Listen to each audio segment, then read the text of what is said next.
इस बार भी जो हम लाइव कोचिंग सेगमेंट में एक एक्सपीरियंस लेके आए हैं वो भी बहुत डिफरेंट है।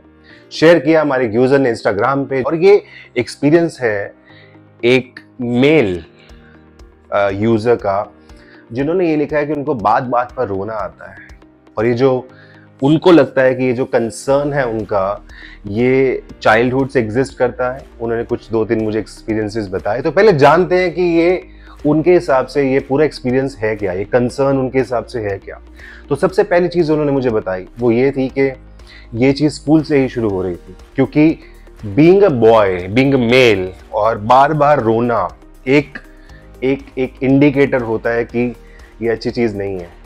छोटा सा एक्सपीरियंस उन्होंने शेयर किया कि क्लास में एक 7th-8th की बात है, जब क्लास में एक प्रेजेंटेशन चल रही थी, तो एक एक एक एक गर्ल स्टूडेंट ने कुछ प्रेजेंट किया, and while presenting she said कि वो 7 किलोमीटर्स तक डेली स्कूल से आना जाना करती थी because of shortage of funds. उनके फादर के पास अच्छे बहुत ज़्यादा पैसे नहीं थे।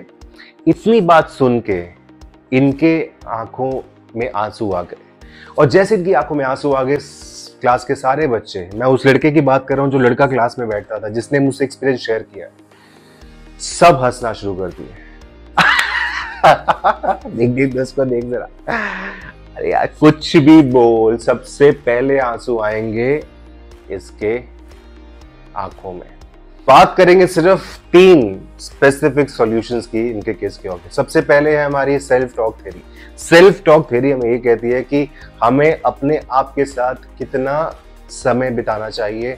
अगर हम अपने आप के साथ बहुत ज्यादा बातें करते हैं तो थोड़ी कम करनी चाहिए। अगर हम अपने आप के साथ बिल्कुल भी बात नहीं करते, जो ज्यादातर केसेस में हम देखते हैं क्वालिटी बात, तो करनी चाहिए। क्योंकि जब तक आप सेल्फ इंट्रोस्पेक्ट नहीं करेंगे कि कहाँ पर आपको अपने आप को थोड़ा सा मजबूत करना है, थोड़ा सा आपको अपने आप को जाने देना है चीज़ों को, ठीक है यार कुछ नहीं है, मुझे पता है क्या सही है क्या गलत है, जब तक आप खुद से एनालाइज नहीं करेंगे, उसके लिए सबसे पहला स्टेप क्या है? Self talk theory.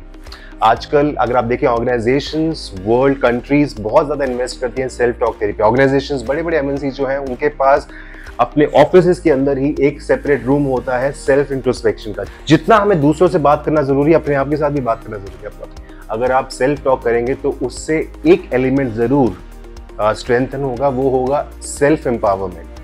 अगर मैं अपने आप को अहमियत देता हूँ, अपने आप के लिए क्वालिटी टाइम निकालता हूँ, तो मुझे पता है कि मुझे अपने आप की वैल्यू है। नंबर 2 बात करते हैं इमोशनल रेजिलियंस की। अब ये बहुत जरूरी है अगर इस चीज को हमें काबू करना है। फॉर एग्जाम्पल, मैं आप ही के केस से ले, तो आपने मुझसे शेयर किया कि जब आपका स्कूलिंग था, आपके प्रिंसिपल भी इसी चीज को लेके, उनकी भी हंसी निकल गई। हालांकि वो हंसना नहीं चाहती होंगी, पर हंसी निकल गई। तो उसमें आपने मुझे बताया कि आपका रिएक्शन था, आप और ज्यादा रोना शुरू कर दिए, आप वहां से चले गए, राइट। इससे आपने उस सिचुएशन को कहीं ना कहीं, आपने रेजिलियंस को अर्न किया ही होगा।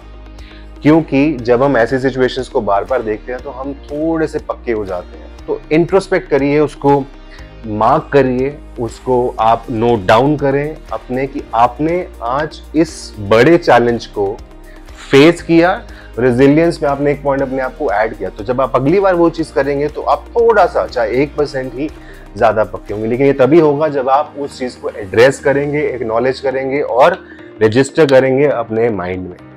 तीसरी और आखिरी चीज मैं इस केस में ये सजेस्ट करूंगा, जिसको हम बोलते हैं रिवर्स इमोशन थ्योरी। अब अगर रोना बहुत ज्यादा आता है तो आपको ये भी देखना होगा कि आपको हंसना या उदास होना या गुस्सा कितना आता है, या और भी कोई दूसरे इमोशंस अगर हम बात करें तो। इसमें एक successful theory over the years हमने जो देखी है वो ये होती है कि अगर हम रोने, किसी चीज की तरफ अगर आगे बढ़े, तो हम किसी चीजों से तो दूर होंगे। तो अक्सर अगर हम रोने की तरफ आगे बढ़ रहे हैं तो हम हंसने से या उदास होने से थोड़ा कहीं ना कहीं किसी और इमोशन से हम दूर हो जाते हैं। आपके केस में भी ऐसा था। तो पॉइंट यहाँ पे सिर्फ मैं ये कह रहा हूँ, रिवर्स इमोशन थ्योरी में ये होता है कि आप हंसने वाले इंसिडेंट्स को भी इंजॉय करें, मौका छोड़े नहीं। कहीं भी आपको लगे यार हंसी आ रही है, खुल के हंस लो। और जो आपके आसपास के दोस्त हैं, स्पेशली उनके सामने हंसो यार। अगर आपके पास कोई भी ऐसा सजेशन है, मैंने कोई पॉइंट ऐसा मिस किया है तो आप ऐड करना चाहते हैं, जरूर ऐड करें। या एज अ लाइफ कोच आप कुछ शेयर करना चाहते हैं, कुछ ऐसा सिनेरियो है जो मैं डिस्कस करना चाहूँ अगली वीडियो में, मैं जरूर करूंगा। Thank you so much. अपना बहुत ही ख्याल रखें, खुश रहें, सबका ध्यान रखें, अपनी जिम्मेवारी को निभाएं और सबसे इंपॉर्टेंट चीज है सभी इमोशंस को खुल के जिएं। Thank you so much. Hi friends, with the thought of sharing of knowledge is actually caring of knowledge. So I make my videos. If you like my videos, do share it, have a look at it and subscribe it. Thank you so much.